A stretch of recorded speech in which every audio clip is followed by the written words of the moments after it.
Hi welcome to PythonLife. ఈరోజు topic చెప్పిన ముందు ప్రీవియస్ టాపిక్ ఏం చెప్పుకున్నాం ఒకసారి రీక్యాప్ చేసుకుందాం. సో ప్రీవియస్ క్లాస్లో signal propagation, types of propagation, problems is signal propagation అంటే ఏంటో చూసుకున్నాం. Like diffraction, scattering, attenuation and diffraction and transmission range ఏంటి అండ్ ఇంటర్ఫిరెన్స్ రేంజ్ ఏంటి అండ్ మిగతా చిన్న చిన్న టాపిక్స్ అనేది తెలుసుకున్నాం. సిగ్నల్ ప్రాపగేషన్ అంటే ఏంటి, అవి ఎందుకు అక్కర్ అవుతుంది, దాన్ని సిగ్నల్ని యాంప్లిఫై చేసి అంటే బూస్టింగ్ యాడ్ చేసి సిగ్నల్ని కొంచెం దూరం ఇంకొంచెం ఎక్కువ దూరం పంపొచ్చు అని చెప్పి చూసుకున్నాం. అది అబౌట్ సిగ్నల్ ప్రొపగేషన్. ఈ క్లాస్లో వచ్చేసరికి మల్టీప్లెక్స్ గురించి నేర్చుకుందాం. ఈ క్లాస్లో మల్టీప్లెక్సింగ్ అంటే ఏంటి, టైప్స్ ఆఫ్ మల్టీప్లెక్సెస్ ఏంటి అండ్ అవి ఎక్కడెక్కడ వాడతాము, దాని అడ్వాంటేజ్ డిసడ్వాంటేజ్ మొత్తం క్లియర్గా చూసుకుందాం. సో ఫస్ట్ వచ్చేసరికి మల్టీప్లెక్సింగ్ డెఫినేషన్ చూద్దాం. So multiplexing is a method that can be used to combine multiple analog or digital signals into one signal over a shared medium. అంటే మల్టిపుల్ అంటే ఒక సిగ్నల్ని అంటే combine multiples analogue or digital signals అంటే multiple digital analogue సిగ్నల్స్ని అంటే wave ఫార్మాట్లో ఉన్నవి కానీ లేకపోతే డిస్క్రీట్ వాల్యూస్తో ఉన్న ఫార్మాట్లో ఉన్న వేవ్స్ని ఆర్ సిగ్నల్స్ని ఒక సింగిల్ మీడియంకి పంపడాన్ని అంటే కలిపి ఒకటే షేర్డ్ మీడియంలో పంపడాన్ని మల్టీప్లెక్సింగ్ అంటారు అనమాట. Multiplexing describe how several users can share a medium with minimum or no interfaces, no interference. అంటే ఏంటి అని అంటే మల్టీప్లెక్సింగ్ ఏం చెప్తుంది అంటే చాలా యూజర్స్ ఒకటే మీడియంని వితౌట్ ఇంటర్ఫిరెన్స్ అంటే తక్కువ ఇంటర్ఫిరెన్స్ తోటి ఎక్కువ యూటిలైజ్ చేసుకుంటారు ఆ ఒక్క మీడియంని. అది ఎలా చేస్తారో మల్టీప్లెక్సింగ్ అనేది చెప్తాను అనమాట. మల్టీప్లెక్స్ దానికోసం యూజ్ అవుతుంది. సింపుల్ ఎగ్జాంపుల్ చెప్పుకుంటే హైవే అనమాట. హైవేలో ఒకటే రోడ్ ఉంటుంది, దాంట్లో మల్టిపుల్ చాలా వెహికల్స్ వెళ్తాయి, గూడ్స్ వెళ్తాయి, ట్రావెల్ లింక్ అంటే బస్సెస్ కానీ ప్రైవేట్ వెహికల్స్ వెళ్తాయి, బైక్స్ వెళ్తాయి అండ్ ప్రైవేట్ కార్స్ వెళ్తాయి, ఆటోస్ వెళ్తాయి, ఇవన్నీ వెళ్తాయి అనమాట. బట్ దానికి సపరేట్గా లేన్స్ ఉంటాయి. లేన్స్లో ఇది ఇక్కడ ఉన్నది ఇంత స్పీడ్ వెళ్ళాలి, తర్వాత లైన్లో ఇంత స్పీడ్ వెళ్ళాలని ఉంటుంది. కార్స్కి బైక్కి సపరేట్ ఉంటుంది, కార్కి దానికి డిఫరెన్స్ స్పీడ్ మెయింటెనెన్స్ ఉంటుంది, స్పీడ్ బోర్డ్స్ ఉంటాయి, ఇట్లా అనమాట. ఒకటే రోడ్లో ఎట్లయితే ఇవి వెళ్తున్నాయో అలాగే మన డాటాకి సిగ్నల్స్ కూడా కొన్ని ప్రోటోకాల్స్ పెట్టేసి వాటిని మల్టీప్లెక్సింగ్ చేస్తారు అనమాట. వాటిలో టైప్స్ ఆఫ్ మల్టీప్లెక్సింగ్స్ వచ్చినప్పుడు క్లియర్గా అర్థమవుతుంది. నెక్స్ట్ వచ్చేసరికి in this field the task of multiplexing is to assign space, time, frequency and code to each communication channel with a minimum of interference and maximum of medium utilisation.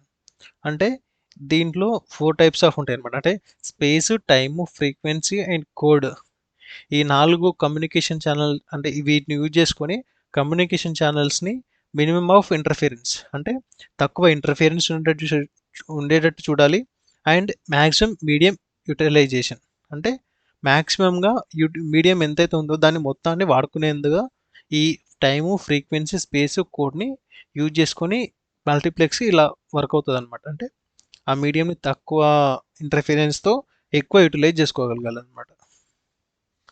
The term communication channel here only refers to an association of senders and receivers who wants to exchange data. So ఇక్కడ communication channel పెట్టాం కదా, each communication channel అని చెప్పేసి. So దీంట్లో ఏంది అని అంటే ఇది ఓన్లీ సెండర్ టు రిసీవర్కి మధ్యలో ఎక్స్చేంజింగ్ డేటా ఉంటుందో దాన్ని మాత్రమే కమ్యూనికేషన్ ఛానల్ అంటాం, వేరేది ఏంటి కాదనమాట. So for wireless communication multiplexing can be carried out in 4 dimensions. So 4 డైమెన్షన్స్గా దీన్ని డివైడ్ చేస్తాం. దాంట్లో frequency, time, code and space. So దాన్ని యూజ్ చేసుకొని మల్టీప్లెక్సింగ్ 4 టైప్స్ డివైడ్ చేస్తాం. దాంట్లో ఫస్ట్ వచ్చరికి frequency division multiplexing, time division, code division, space division multiplexings అనమాట. దీని గురించి కొంచెం డీటెయిల్గా చూద్దాం. సో ఫస్ట్ వచ్చరికి frequency division multiplexing. Frequency division multiplexing describes schemes to subdivide the frequency dimensions into several non-overlapping frequency bands. అంటే దీంట్లో ఉండే మెయిన్ ఏంటి అంటే ఫ్రీక్వెన్సీ డైమెన్షన్ని సబ్డివైడ్స్ చిన్న చిన్న భాగాలుగా విడదీస్తారు అనమాట ఫ్రీక్వెన్సీని. It combines several small distinct frequency range signals into one medium and sense them over a signal medium. అంటే ఇలా విడదీసిన చిన్న చిన్న ఫ్రీక్వెన్సీ సిగ్నల్స్ అన్నిటిని ఒక సింగిల్ మీడియంలో పంపిస్తారు అనమాట. దీనివల్ల ఒక నెట్వర్క్ అనేది ఫామ్ అవుతుంది అనమాట. దీంట్లో ఈ చిన్న చిన్న ఫ్రీక్వెన్సీస్ని యూజర్స్కి ఒక్కొక్కరికి అలొకేట్ చేస్తారు అనమాట. దాన్ని ఛానల్స్ అంటారు. ఛానల్స్కి సెపరేట్ ఫ్రీక్వెన్సీ పెట్టి ఇచ్చేస్తారు అనమాట. Each channel KI. కేఐ అంటే లైక్ ఛానల్ యొక్క చిన్న రిప్రజెంటేషన్ అనుకోండి. కేఐ అంటే is now allotted its own frequency band as indicated. So next diagram చూస్తే అర్థమవుతుంది. ఇట్లా అనమాట. ఈ K1, K2, K3, K6 అన్నదంటే 6 channels ఉన్నాయనుకోండి. ఆ వాటికి ఈ బ్యాండ్స్ అనేటివి ఇండికేషన్ లాగా పెడతాను అనమాట ఛానల్కి, ఈచ్ ఛానల్కి. Senders using a certain frequency band can use the band continuously. So certain ఫ్రీక్వెన్సీని యూజ్ చేసుకొని యూజర్స్ అనేవాళ్ళు ఎంతసేపు అయినా బ్యాండ్ని యూజ్ చేసుకోవచ్చు. ఆ పర్టికులర్ బ్యాండ్ కంటిన్యూస్గా ఎంతవరకు యూజ్ చేసుకోవచ్చు. Guard spaces are needed to avoid frequency band overlapping. అంటే గాడ్ స్పేసెస్ అనేవి కావాలన్నమాట ఈ ఫ్రీక్వెన్సీ ఓవర్లాపింగ్ కాకుండా ఉండడానికి. అంటే also call adjacent channel interference. అంటే పక్క కొన్ని ఛానల్స్ అనేవి ఇంటర్ఫిరెన్స్ కావద్దు కదా. అంటే మనకి తెలుసు కదా, ప్రొపగేషన్ కానీ ఇలాంటివి జరుగుతున్నప్పుడు ఒక దాంట్లో ఉన్న సిగ్నల్స్ అనేవి ఇంకో దాంట్లో నుంచి వేసి ఇంటర్ఫిరెన్స్ కావడం కానీ, లేకపోతే అట్రాక్ట్గా అవి ఎలక్ట్రోమాగ్నెటిక్ ఫీల్డ్స్ కదా. సో ఎలక్ట్రోమాగ్నెటిక్ అంటే మ్యాగ్నెటిక్ అన్నప్పుడు అయస్కాంతం ఆకర్షించడం వల్ల దగ్గరకు వచ్చే ఛాన్సెస్ ఉంటాయి. సో అవి రాకుండా ఉండడానికి ఈ స్పేసెస్ అనేవి ఇంపార్టెంట్. దాన్ని గాడ్ స్పేస్ అంటారు. So in ఎఫ్డిఎం the signals are electrical signals. So దీంట్లో ఎలక్ట్రికల్ సిగ్నల్స్ అనేవి ఉంటాయి అన్నమాట. So the space between the interference ranges is called God spaces. So interference range అయితే ఉందో దాని మధ్యలో ఉండే ఇంటర్ఫిరెన్స్ రేంజ్కి ఎక్కడైతే అంత గ్యాప్ ఉండాలి. ఇంటర్ఫిరెన్స్ రేంజ్ కాకుండా, అంటే ఇంటర్ఫిరెన్స్ కాకుండా ఎంతైతే స్పేస్ ఉండాలో దాన్ని గాడ్ స్పేస్ అంటారు. సో ఫ్రీక్వెన్సీ డివిజన్ మల్టీప్లెక్స్కి ఎగ్జాంపుల్ చూసుకునేసరికి ఒక డయాగ్రామ్ చూడండి. సో దీంట్లో ఏంటంటే ఇక్కడ ఫ్రీక్వెన్సీ అనుకోండి, ఇక్కడ ఇది time X Y Z axis లాగా తీసుకుంటే ఇక్కడ వై యాక్సిస్లో జెడ్ ఉంటుంది, ఎక్స్ యాక్సిస్లో ఎఫ్ ఉంటుంది, జెడ్ యాక్సిస్లో సి అంటే ఛానల్ అనమాట. ఛానల్లో K1, K2, 3, K4, K2, 6 వరకు ఉంటాయి. K1 to K6 వరకు. సో ప్రతి ఛానల్కి ఒక ఫ్రీక్వెన్సీ ఇచ్చేస్తాడు. సో ఫ్రీక్వెన్సీలో టైం ఎంతవరకు అంటే టైం నో ఎండింగ్ అనమాట. టైం ఎంతవరకు అయినా సరే ఈ ఛానల్ని యూజ్ చేసుకోవచ్చు. ఈ ఫ్రీక్వెన్సీ లైట్ ఇది ఒక 1 to 10 అనుకోండి. ఈ ఫ్రీక్వెన్సీని ఇంత టైం అంటే అంత టైం వరకు ఈ యొక్క K1 ఛానల్ యూజ్ చేసుకుంటుంది. తర్వాత K2 ఛానల్ అనేది 10 to 20 ఫ్రీక్వెన్సీ. తర్వాత K3 అనేది 20 to 30 ఫ్రీక్వెన్సీ, ఇట్లా అనమాట. దీని మొత్తం ఇది ఫ్రీక్వెన్సీ డివిజన్ మల్టీప్లెక్సింగ్ యూజ్ చేసేసి ఛానల్ని యూజర్ యూటిలైజ్ చేసుకోవచ్చు. ఇది ఫ్రీక్వెన్సీ డివిజన్ మల్టీప్లెక్సింగ్. సో దీనిలో మెయిన్ అడ్వాంటేజ్ వచ్చేసరికి the concept of frequency division multiplexing అనేది బోత్ అనలాగ్ అండ్ డిజిటల్ సిగ్నల్స్కి అప్లికేబుల్ అవుతుంది. It facilitates you to send multiple signals simultaneously with a single connection. అంటే ఒకటే కనెక్షన్లో చాలా సిగ్నల్స్ని, అంటే అనలాగ్ కానీ డిజిటల్ కానీ ఎలాంటి సిగ్నల్స్ అయినా పంపడానికి వీలు ఉంటుంది అనమాట. దీనిలో మెయిన్ డిసడ్వాంటేజ్ వచ్చేసరికి లెస్ ఫ్లెక్సిబుల్గా ఉండదు. బ్యాండ్ విడ్త్ అనేది వేస్టేజ్ అవుతుంది. దీని ఎగ్జాంపుల్ చూస్తే మీకు ఇది ఎక్కడ యూజ్ చేస్తామనంటే రేడియో అండ్ టెలివిజన్ బ్రాడ్కాస్టింగ్ స్టేషన్లో దీన్ని చూస్తాం, కేబుల్ టీవీ లాగా. లైక్ మనం కేబుల్ టీవీలో చాలా సీరియల్స్ కానీ ఛానల్స్ అన్నీ చాలా ఉంటాయి కదా. ఆ ఛానల్స్లో సీరియల్స్ కూడా ఉంటాయి. లైక్ ఈ టీవీలో సీరియల్ వచ్చింది అనుకోండి, పర్టికులర్ టైంలో 7 to 9, 7 to 8 వరకు మొత్తం అందరూ ఈ సీరియలే చూస్తారు ఎక్కువ. ఈ సీరియల్ ఎక్కువ చూసినప్పుడు కొంతమంది మూవీస్ చూసేవాళ్ళు కానీ, లేకపోతే వార్తలు చూసే వాళ్ళకి కానీ రిమోట్ ఇవ్వరు కదా ఎలాగో. సో ఇవ్వనప్పుడు దాంట్లో ఉండే ఈ ఏవైతే వేరే చూడని ఛానల్స్ ఉంటాయో దాని యొక్క ఫ్రీక్వెన్సీ అనేది వేస్ట్ అవుతుంది కదా. అది చూడకుండా అట్లాగే ఉండిపోతుంది. కానీ దాని యొక్క ఫ్రీక్వెన్సీ అనేది అలొకటి అంతే ఉంటుంది. సో ఆ ఫ్రీక్వెన్సీ అనేది వేస్ట్ అవుతుంది కాబట్టి ఆ బ్యాండ్ విడ్త్ వేస్టేజ్ అనమాట ఇక్కడ డిసడ్వాంటేజ్ మెయిన్లీ. ఇది ఫ్రీక్వెన్సీ డివిజన్ మల్టీప్లెక్స్ గురించి. తర్వాత time division multiplexing. So in time division multiplexing A channel K is given the whole band width for a certain amount of time. అంటే ఇంతకుముందు ఏంది frequency అనేది ఇచ్చాం, టైం మొత్తంలో ఒక ఫ్రీక్వెన్సీ డివైడ్ చేస్తాం. ఇక్కడ ఏంటంటే టైంని డివైడ్ చేస్తాం. టైంని డివైడ్ చేసి మొత్తం ఫ్రీక్వెన్సీ ఒకరికే ఇచ్చేస్తాం. All senders use the same frequency but at different points of time. అంటే ఒక టైం ఉంటుంది కదా. లైక్ మనం ఎప్పుడైతే ఇప్పుడు ఎగ్జాంపుల్గా 2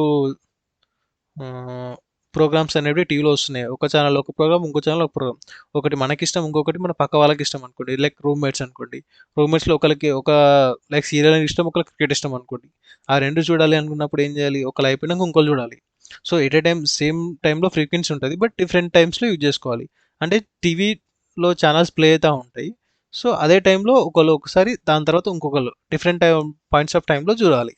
అది టైం డివిజన్ మల్టీప్లెక్సింగ్. సో దీనిలో కూడా గాడ్ స్పేసెస్ అని ఉంటాయి. దీనిలో టైంని టైం గ్యాప్స్ని ఫిల్ చేస్తుంది అనమాట. So different periods when the senders use the medium. So ఇవి ఎప్పుడైతే యూజర్స్ ఈ మీడియం యూజ్ చేసుకుంటారో ఈ డిఫరెంట్ పీరియడ్స్ ఆఫ్ టైమ్ని సపరేట్ చేయడానికి గాడ్ స్పేస్ని యూజ్ చేస్తారు.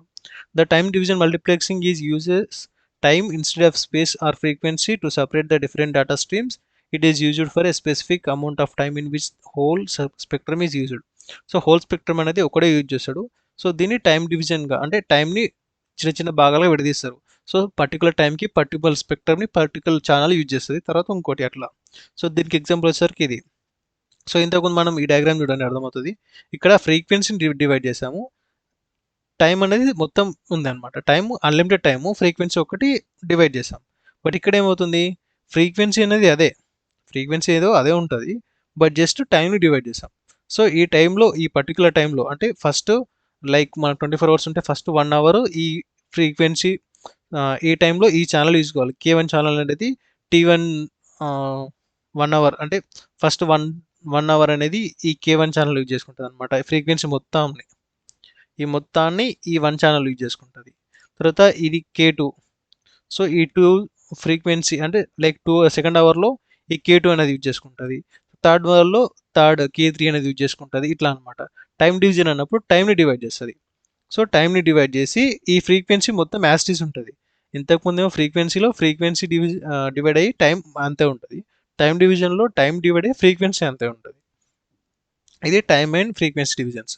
సో టైం డివిజన్లో మెయిన్లీ అడ్వాంటేజ్ డిసడ్వాంటేజెస్ ఏంటి అంటే it specialise a single user at a time. So main advantage ఏంటి అంటే ఒక యూజర్ అనేది ఒకసారి మాత్రమే యూజ్ చేసుకోగలుగుతాడు, ఒక యూజర్ మాత్రమే. సో దీనివల్ల ప్రైవసీ పెరుగుతుంది. It is less complicated and has more flexible architecture. So ఇది ఈజీ అనమాట. ఒక ఫ్రీక్వెన్సీ అనేది ఒకటే వాడుతున్నప్పుడు ఇంటర్ఫియరెన్స్ అనేది చాలా తక్కువ ఉంటుంది, కాబట్టి సెక్యూర్గా ఉంటుంది అండ్ ఆర్కిటెక్చర్ అనేది ఈజీగా బిల్డ్ చేయొచ్చు. మెయిన్లీ డిసడ్వాంటేజ్ ఒకటి, it is not easy to implement. ఇది ఇంప్లిమెంట్ చేయడానికి కష్టం, ఎందుకంటే ఎవరు ఎంత టైం వాడుతున్నారో ఎవరికి అర్జెన్సీ ఉందని చెప్పలేం కదా. లైక్ ఇప్పుడు మెయిన్లీ యూజ్ ఇన్ టెలిఫోన్ సర్వీసెస్ని యూజ్ చేస్తున్నారు అనుకోండి. లైక్ ఇప్పుడు మనం ఏదో కాల్ మాట్లాడుతున్నాం నాకు బిజీ వస్తుంది ఒక్కొక్కసారి, కానీ ఇంతకుముందు ఏంది బిజీ రాకుండే కదా. సో బిజీ రాకపోతే మనకి కాల్ వచ్చి ఒకరు మనకి కాల్ చేస్తున్నారని ఎలా తెలుస్తుంది, తెలియదు అన్నప్పుడు ఈ టైం అనేది స్పెసిఫిక్గా పెట్టడం అనేది తప్పు కదా. సో అందుకే మనకి కాల్ అనేది 1 అవర్ ఆర్ 1 అవర్ 30 మినిట్స్ ఆ టైంకి ఎండ్ అయిపోతుంది కాల్ ప్రతి ఒక్కరిది. సో అది అనేది ఏంటి, frequency and time division use చేసుకొని చేసేది.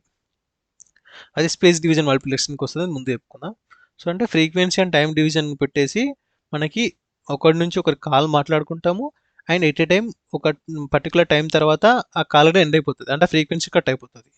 సో అది ఫ్రీక్వెన్సీ ప్లస్ టైం యూజ్ చేసుకుని మన ఫోన్ కాల్స్ని మాట్లాడుకోవచ్చు అనమాట. ఇది టైం డివిజన్ యొక్క మల్టీప్లెక్సింగ్ ఎగ్జాంపుల్ అంటే యూసేజ్ అనమాట, టెలిఫోన్స్లో యూజ్ చేస్తారు. సో నెక్స్ట్ వచ్చరికి code division multiplexing. Code division multiplexing allows unique code to every channel so that each of these channels can use the same spectrum simultaneously at the same time. So same టైంలో ఒకటే frequency ఉంటుంది, ఆ same టైంలో ఈ ఫ్రీక్వెన్సీని use చేసుకోవచ్చు, but different channels use చేసుకోవచ్చు. But దీనికి ఒకటి ఏమిటంటే యూనిక్ కోడ్ ఉంటుంది. లైక్ మనకి కాన్ఫరెన్స్ కాల్ అనుకోండి, కాన్ఫరెన్స్ కాల్లో మోర్ దెన్ 2 యూజర్స్ జాయిన్ కావచ్చు, వీడియో కాల్ కానీ ఏదైనా. బట్ ఎట్ ఏ టైమ్గా కాకపోతే వాళ్ళకి ఒక పర్టికులర్ లింక్ కానీ లేకపోతే పాస్వర్డ్ కానీ లేకపోతే ఎవరైతే ఒక్కరు ఉంటారో అడ్మిన్ అతను యాడ్ చేసుకోవాలి ఒకరిని యూనిక్ కోడ్ యూజ్ చేసేసుకొని. కానీ లైక్ మనం గూగుల్ మీట్లో కానీ జూమ్లో కానీ ఎట్లయితే యాడ్ అవుతామో అట్లా అనమాట. సో దానివల్ల ఏమవుతుంది, ఒకటేసారి అందరూ యూజ్ చేసుకుంటారు, బట్ యూనిక్ కోడ్ తోటి ఛానల్లో యాడ్ కావాలి. సో డిఫరెంట్ ఛానల్స్ క్రియేట్ అవుతాయి ఎట్ ఏ టైంలో and at a time same frequency ఒకటే ఫ్రీక్వెన్సీ ఉంటుంది, సేమ్ టైంలో కూడా యూజ్ చేసుకోవచ్చు, డిఫరెంట్ టైంలో కూడా యూజ్ చేసుకోవచ్చు. ఇది కోడ్ డివిజన్ మల్టీప్లెక్సింగ్. సో దీనిలో మెయిన్ అడ్వాంటేజ్ అండ్ డిసడ్వాంటేజ్ వచ్చేసరికి హైలీ ఎఫిషియంట్ అంటే ఎక్కువ ఉంటుంది అనమాట, చాలా ఈజీగా అంటే ఎక్కువ వర్క్ అవుతుంది దీంతో. ఫ్యూవర్ ఇంటర్ఫేసెస్ అంటే ఇది తక్కువ ఇంటర్ఫేస్ ఫేస్ చేస్తుంది, ఎందుకంటే ఛానల్కి సపరేట్గా ఈ యూనిక్ కోడ్ ఉంది కదా, ఈ కోడ్ వల్ల ఎక్కువ దాంట్లో ఇంటర్ఫేసెస్ చాలా తక్కువ ఉంటాయి. Data transmission rate is slow. Data అనేది ట్రాన్స్మిషన్ అనేది స్లో అవుతుంది. ఇట్ ఈస్ కాంప్లెక్స్ అంటే చేయడానికి కొంచెం కాంప్లెక్సిటీ అవుతుంది అనమాట. దీన్ని mainly used in cell phone spectrum technology 2G 3G spectrum. అంటే స్పెక్ట్రమ్ అనేది మనం ముందు క్లాస్లో నేర్చుకుందాం, దీని గురించి డీటెయిల్గా నెక్స్ట్ తర్వాత క్లాస్లో స్పెక్ట్రమ్ గురించి క్లియర్గా నేర్చుకుందాం. అక్కడ మీకు అర్థమవుతుంది ఈ కోడ్ డివిజన్ మల్టీప్లెక్సింగ్ అనేది క్లియర్గా. సో నెక్స్ట్ వచ్చేసరికి last one, space division multiplexing. Space division multiplexing is called a combination of frequency division multiplexing and time division multiplexing. అంటే ఫ్రీక్వెన్సీ అండ్ టైం డివిజన్ మల్టిప్లెక్సింగ్ చూసుకొని చేస్తారు. లైక్ మన ఫోన్ కాల్స్ ఎట్లయితే మాట్లాడుతామో particular ఫ్రీక్వెన్సీలో ఒకరితోనే మాట్లాడతాం అండ్ ఒక 1 or 2 hours తర్వాత cut అయిపోతుంది కాల్ ఆటోమేటిక్గా. It passes message or data parallelly with the use of specific frequency at a specific. It means a particular channel will be used against a specific frequency band for some amount of time. అంటే ఒక ఫ్రీక్వెన్సీని, specific frequency బ్యాండ్ని some amount of టైంకి వాడతారు. Like మన phone calls అనేవి ఒక 1 hour ఉండడం అనమాట. ఒక పర్సన్ తోటి మాట్లాడుతున్నప్పుడు 1 hour 2 hours తర్వాత కాల్ కట్ అవ్వడం space division multiplexing. So time and ఫ్రీక్వెన్సీని రెండు కలుపుకొని వాడతారు. ఇన్ అదర్ వర్డ్స్ కూడా ఇంకో విధంగా కూడా అయిపోవచ్చు. స్పేస్ డివిజన్ మల్టిప్లెక్సింగ్ అనేది representation by circles indicating the interference range. So interference రేంజ్ని తీసుకొని చిన్న చిన్న సర్కిల్ చేయొచ్చు అనమాట స్పేస్ని. The channel K1 to K3 can be mapped on to the 3 spaces S1 S2 S3, అంటే S2 S1 to S3 అనమాట. మధ్యలో S2 ఉంటుంది నేను చెప్తున్నా. Which clearly separate the channels and prevent the interference ranges from overlapping. So దీన్ని కూడా same as S1 S2 త్రీగా divide చేసేసి దానికి ఛానల్స్ని డివైడ్ చేసి పెడతారు అనమాట, స్పేస్ క్రియేట్ చేసి. The space between the interference ranges sometimes called God spaces. నేను ఇంతకుముందు అన్నట్టు గాడ్ స్పేస్ అని కాల్ చేస్తాను, అంటే ఇంటర్ఫరెన్స్ కాకుండా స్పేస్ని డివైడ్ చేయడం. సో ఇది మెయిన్ అనమాట స్పేస్ డివిజన్ మల్టిప్లెక్సింగ్లో. ఫస్ట్ టైం ఏంటంటే ఇంతకుముందు మనం చెప్పినట్టు కాల్స్ టైం అనమాట. Second type of space division వచ్చేసరికి ఇట్లా సేమ్ ఫ్రీక్వెన్సీలో పర్టికులర్ అమౌంట్ ఆఫ్ టైం ఇస్తారు, దీంట్లో ఒక ఛానల్ వస్తుంది. సో ఈ ఛానల్ యూజ్ చేసుకొని ఈ ఫ్రీక్వెన్సీలో ఒక టైం లిమిట్లో మాట్లాడడం అనమాట. ఎట్ ఏ టైమ్గా ఈ K1 అనే ఛానల్ని ఈ S1 అనే స్పేస్లో వాడుకోవచ్చు అనమాట. ఈ K1కి S1, K2కి S2, K3కి S3, ఇంకా K4 to K6 అంటే ఇంకా S4 to S6 అనమాట. S1 అంటే స్పేస్ 1, స్పేస్ 2, స్పేస్ 3.